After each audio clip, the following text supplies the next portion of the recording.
Hello friends, मैं आशीष यादव स्वागत करता हूं आपका अपना YouTube channel number 1 Sanskrit study centre में। यानी विद्यार्थियों, मैंने एक टॉपिक लिया था संधि प्रकरण, जिसमें जो आप बताए थे संधि कितने प्रकार होते हैं। ठीक है, और संधि के प्रकार कितने प्रकार, संधि जो है कितने प्रकार के होते हैं। उसके बाद उसमें स्वर संधि पढ़ा दिए थे, स्वर संधि के कितने प्रकार होते हैं। ठीक है, उसके बाद हम व्यंजन संधि बताए थे।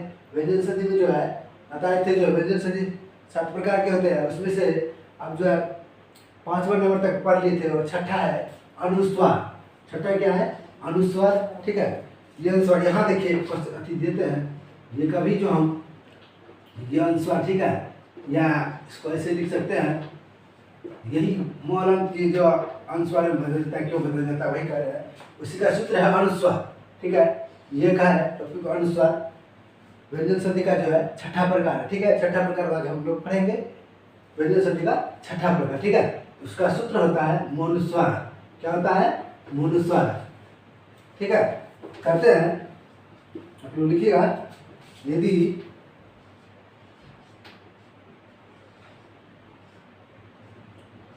मोहलन के बाद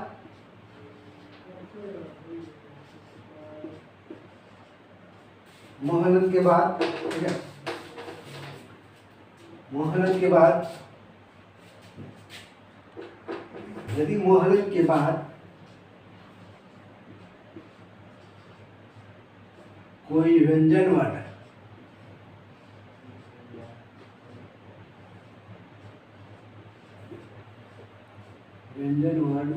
आता है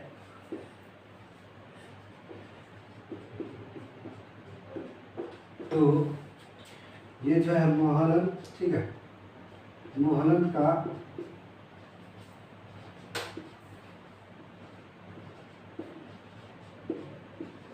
अनुस्वार, ठीक है, अनुस्वार हो जाता है।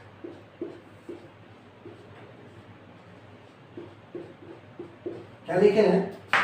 ये व्यंजन संधि का छठा प्रकार है अनुस्वार। ठीक है, इसका सूत्र होता है मोनुस्वार। ठीक है, ठीक है, अतः जब मोहलन के बाद, यदि मोहलन के बाद कोई व्यंजन वर्ण आता है, क्या आता है? कोई व्यंजन वर्ण आता है, तो ये जो है मोहलन, ठीक है, मोहलन का अनुस्वार हो जाता है। ठीक है, अनुस्वार देखिए जैसे जो बना हुआ, ठीक है, अनुस्वार हो जाता है। जैसे देखिए,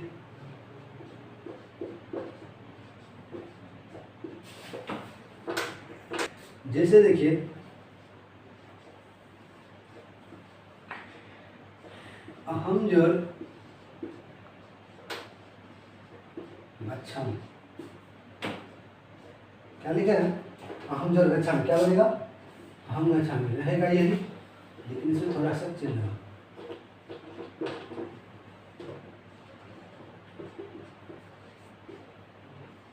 यहाँ देखिए क्या लिखा है, मोहलन के बाद, क्या लिखा है? मोहलन के बाद अगर व्यंजन वर्ण आता है, ठीक है, ये मोहलन जो है किस में बदल जाएगा? अनुस्वार में बदल जाएगा। ठीक है, अनुस्वार में बदल जाएगा। जैसे देखिए दूसरा एक लेते हैं,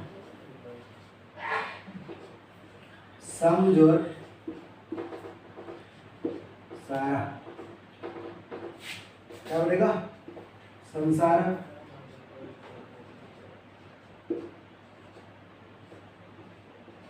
संसार। क्या लिखें? इस सूत्र से देखिए, यदि मोहलन के बाद, यदि मोहलन के बाद कोई व्यंजन वर्ण आता है, कोई व्यंजन वर्ण आता है, ठीक है, ये व्यंजन वर्ण है सर, व्यंजन वर्ण आता है तो मोहलन का, यहाँ देखिए मोहलन का जो है क्या होता है? मोहलन का ये जो मोहलन क्या होता है? अनुस्वार में, मोहलन जो है अनुस्वार में बदल जाता है। ठीक है, इसी तरह से एक और ले लेते हैं, समजोर योगा। क्या बनेगा? संयोगा।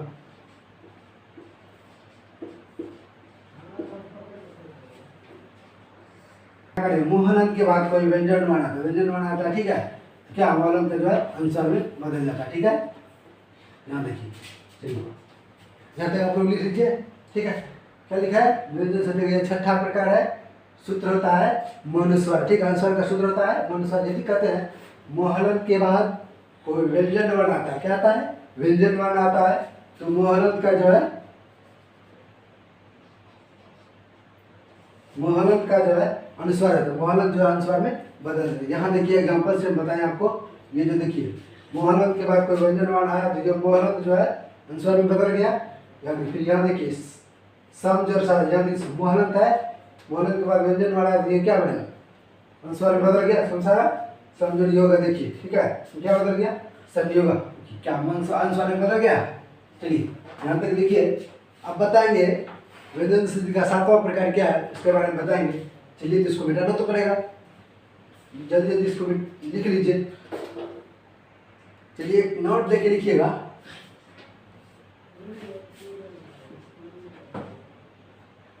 नोट देके लिखिएगा, जब मोहलंत के बाद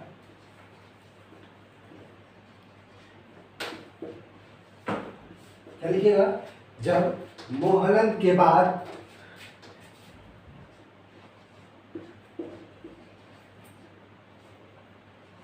कोई स्वर वर्ण आता है,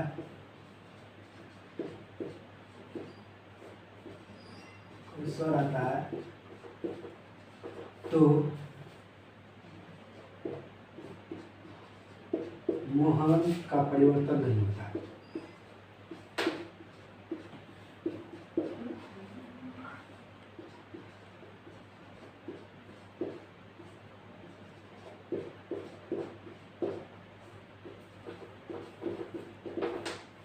पहले क्या है, जब मोहलंत के बाद, ठीक है, जब मोहलंत के बाद कोई स्वर वर्ण आ जाता है, उसमें लिखिए कि व्यंजन वर्ण आ जाएगा तो ये जो है मोहलंत अनुस्वार में चेंज हो जाएगा। इसमें लिखे है स्वर वर्ण आता है, ठीक है, स्वर जो आ जाता है तब ये जो मोहलंत का कोई परिवर्तन नहीं होता, ठीक है।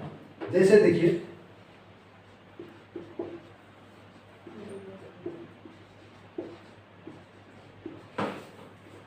हमजुर अत, हमजुर अत, यहाँ देखिए मोहलंत के बाद एक स्वर वर्ण आ गया है तो ऐसे ही डायरेक्ट दिया जाएगा, ये चेंज नहीं होगा।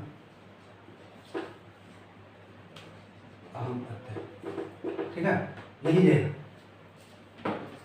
देख लीजिए, जब मोहलंत के बाद, बात छूट गया था, जब मोहलंत के बाद कोई स्वर वर्ण आ जाता है तो मोहलंत का कोई परिवर्तन नहीं होता है, ठीक है। जैसे एग्जाम्पल से पता चल गया होगा, मोहलंत के बाद जो है स्वर वर्ण है, इसीलिए इसमें कोई परिवर्तन नहीं हुआ है।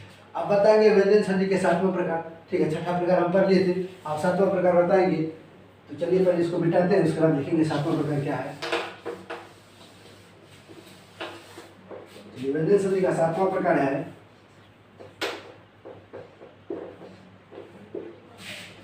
परस्वर।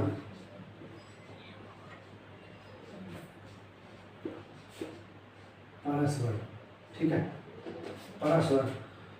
परस्वर, परस्वर मुख्यतः से 2 प्रकार के होते हैं।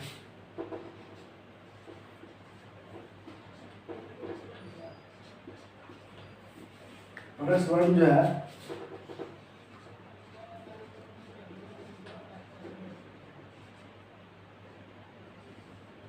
मुख्य रूप से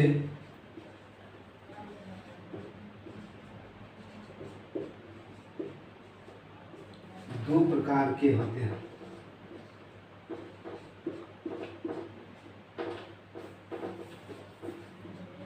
दो प्रकार के होते हैं, ठीक है। कौन कौन है इसमें लिख लीजिए आप। क्या है, पहला है अनुस्वार।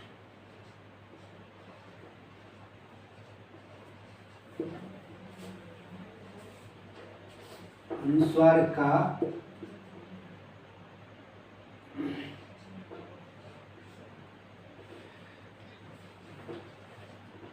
पंचम वर्ण,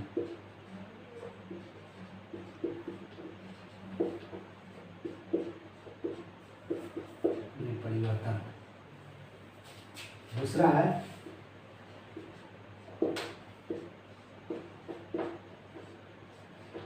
वर्ग के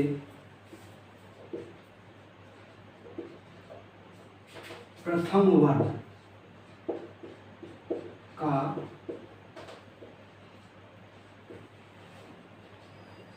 पंचम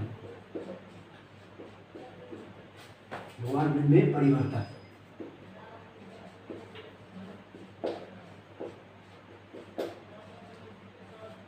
क्या लिखे हैं, अनुस्वार, ये जो अनुस्वार होता है, अनुस्वार का पंचम यानी पांचवा वर्ण में परिवर्तन।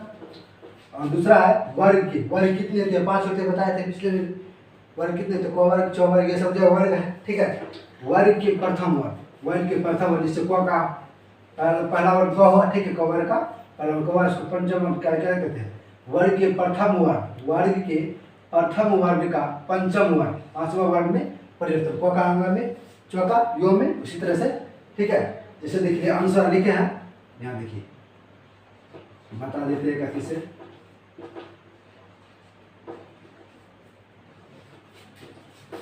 अनुस्वार का पंचम वर्ण में परिवर्तन, ठीक है। यहाँ देखिए सबसे पहले क्या कर रहा है, अनुस्वार का पंचम वर्ण अंग में परिवर्तन होगा वर्ग का, ठीक है। उसके बाद कौन सा होगा, यो में, उसके बाद किसमें होगा, नौ में, उसके बाद क्या होगा, इसमें परिवर्तन हो जाएगा, ठीक है। यही होगा अनुस्वार का पांचवा वर्तन, यही है ना, पांचवा वर्ग में परिवर्तन। और दूसरा वर्ग के प्रथम वर्ग, ठीक है। वर्ग के प्रथम जैसे देखिए क का अंगा में परिवर्तन, हाँ। उसके बाद क्या है, च का में परिवर्तन, उसके बाद ट का मूर्धन्य न, और त का दंत न, तो का मुंह में, ठीक है। चलिए यहाँ तक लिख लीजिए आप लोग, यहाँ तक लिख लीजिए। अब बताएंगे हम क का जो अनुस्वार का पंचम वर्ण में परिवर्तन होता है। सबसे पहले इसको मिटाते हैं, उसके बाद बताते हैं आपको।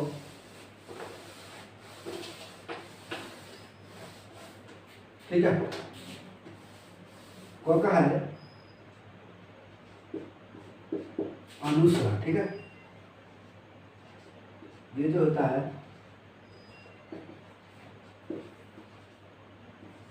अनुस्वार का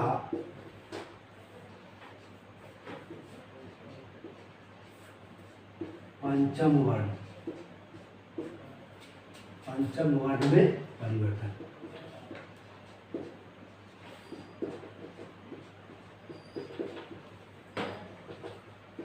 पंचम वर्ण में परिवर्तन, इसको लिखिए तो क्या है, अनुस्वार का पंचम वर्ण में परिवर्तन। यहाँ देखिए लिखा है अनुस्वार का पंचम वर्ण में परिवर्तन, उसको हम डिफाइन करेंगे, अनुस्वार का पंचम वर्ण में परिवर्तन। चलिए लिखिए,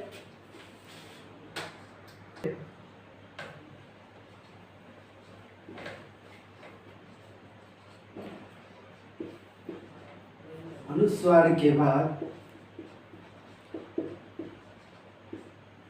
अनुस्वार के बाद जिस वर्ण का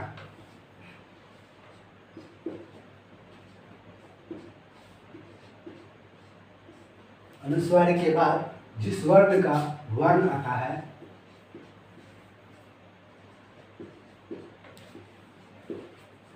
सबसे कर दीजिए जिस वर्ण का, ठीक है। जिसे इसको वहां यहाँ वर्ण लिख दीजिए, जिस वर्ग का वर्ण आता है, लिखे अनुस्वार के बाद जिस वर्ग का वर्ण आता है, तब जो है अनुस्वार, तो अनुस्वार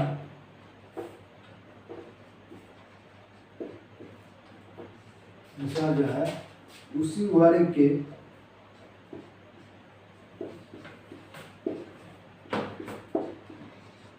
उसी वर्ग का पंचम वर्ण,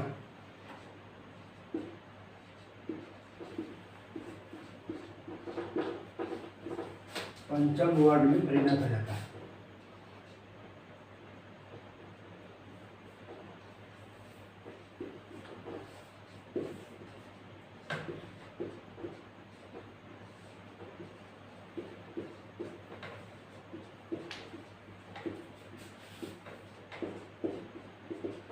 क्या लिखे, अनुस्वार के बाद, ठीक है। अनुस्वार के बाद जिस वर्ग का वर्ण आता है, ठीक है, तब जो है अनुस्वार, तब जो है अनुस्वार उसी वर्ग के, उसी वर्ग के, जैसे हम क ले गए थे, उसका वर्ग क्या है, पांच होता है, उसमें चार वर्ग हो जाएगा, उसी वर्ग के पंचम वर्ण, उसी वर्ग के पंचम वर्ण में परिवर्तित हो जाता, परिणत हो जाता है। जैसे देखिए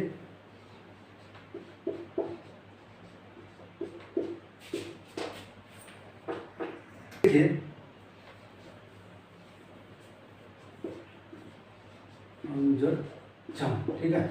यहाँ देखिए क्या कह रहा है, अनुस्वारी। यहाँ सूत्र से देखिए अनुस्वारी के बाद कह रहा है, अनुस्वारी के बाद ठीक है, जिस वर्ण के प्रथम वर्ण आता है उसका जो पंचम वर्ण रहता है, चौका पंचम क्या हो जाएगा,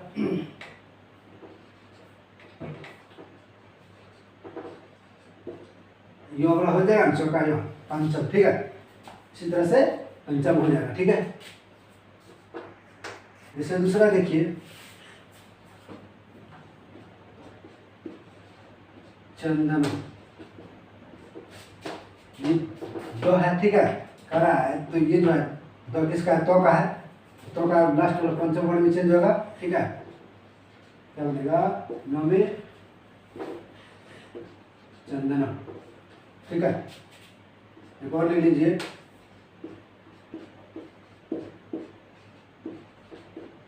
चलिए यहाँ देखिए, अनुस्वार के बाद क्या कर रहा है, अनुस्वार के बाद जिस वर्ण का वर्ण आता है, यहाँ देखिए ये वाला जो वर्ण आता है क्या, क का वर्ण है, गंगा बनेगा क कंगना। ठीक है, चलिए यहाँ तक समझ गए। आप बताएंगे अनुस्वार का ये जो पहला था, ठीक है, अनुस्वार का पंचम वर्ण में परिवर्तन, अब वर्ण के प्रथम वर्ण का पंचम वर्ण में परिवर्तन। ठीक है, तो चलिए ख नंबर देकर के लिखिएगा। दूसरा है वर्ग के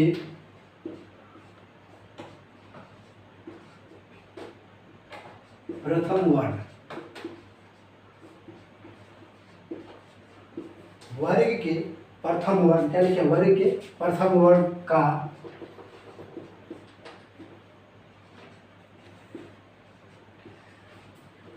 पंचम वर्ण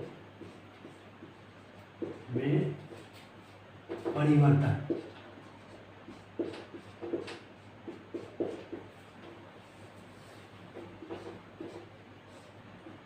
क्या लिखा है,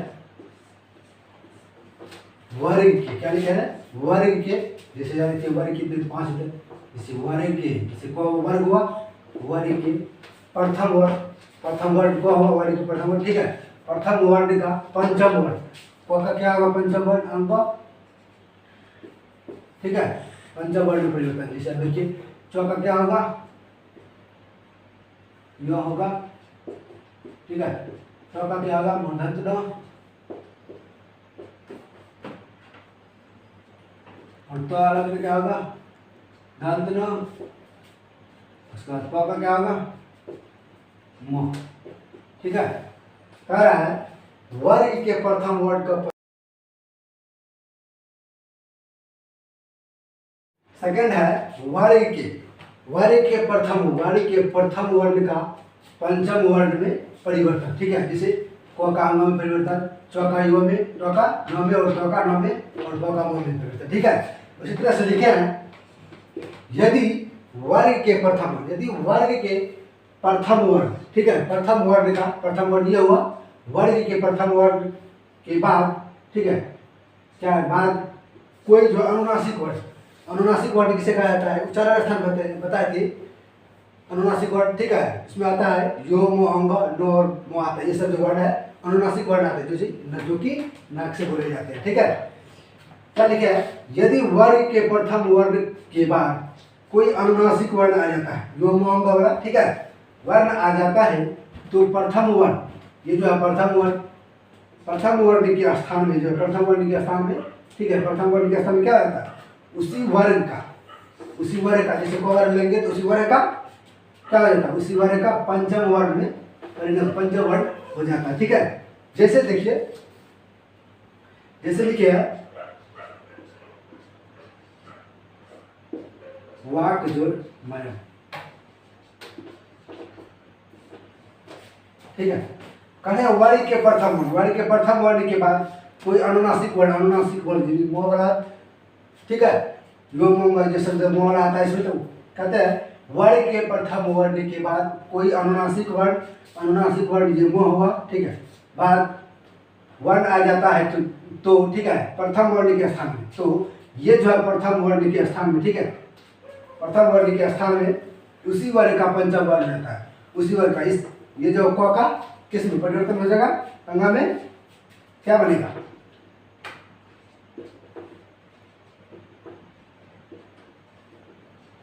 वांग्मय।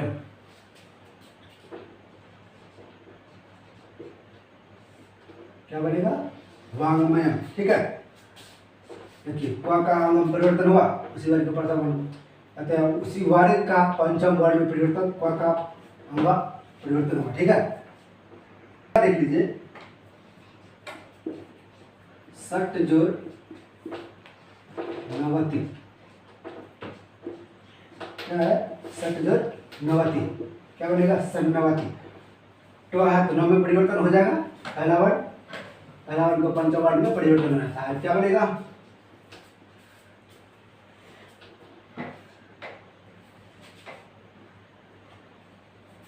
सन्नवति। क्या बनेगा, सन्नवति। ठीक है, दूसरा है, और देख लीजिए, सट जोड़ नाम, तो का में परिवर्तन हो जाता है,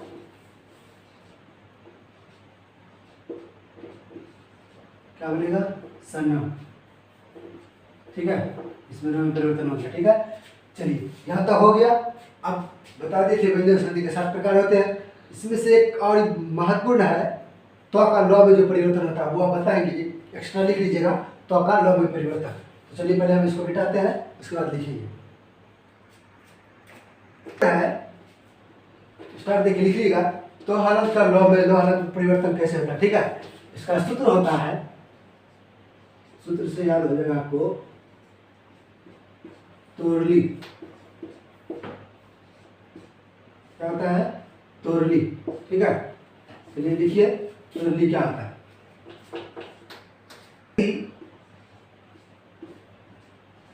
तो हलंत के बाद,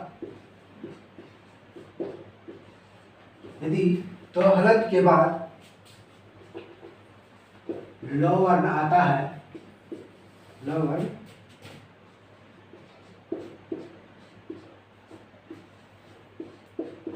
आता है, तो क्या होता है, यदि तो हलंत के बाद ल वर्ण आता है,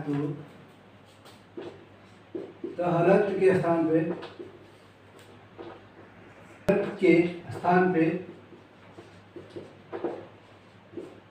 तो हलंत के स्थान पे क्या आता है, ल हलंत,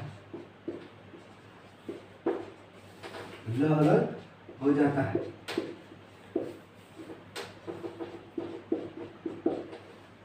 जैसे देखिए, सबसे पहले समझ लीजिए क्या लिखा है, तो का ल में परिवर्तन है, ये जो है बहुत ही महत्वपूर्ण है। इसका सूत्र होता है तोरली। ठीक है, यदि तो हलंत के बाद, क्या लिखे हैं, यदि तो हलंत के बाद, ठीक है, तो हलंत के बाद लो वर्ण आ जाता है। ठीक है, यूरलो का जो लो वर्ण आ जाता है, ठीक है, तो ये जो है तो हलंत, ठीक है, तो हलंत के स्थान में लो हलंत हो जाता है। जैसे देखिए,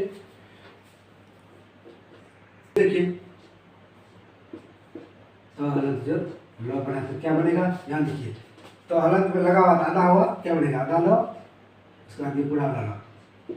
ठीक है, इसी तरह से एग्जाम्पल देते हैं इसका, तात्जुल लीनो, तो हलंत किसी बनेगा, लो हलंत में परिवर्तन हो जाता है, क्या बनेगा, तल्लीनो, तात्जुल लीनो क्या बनेगा, तल्लीना। देखिए हलंत में परिवर्तन हो गया अदला में। ठीक है, उसके बाद देखिए,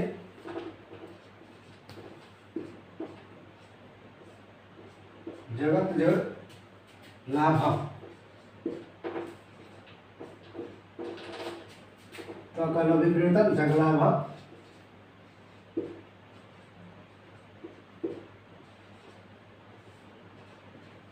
ठीक है, जहां तक समझ गए आप, इसको उतार लीजिएगा। ठीक है,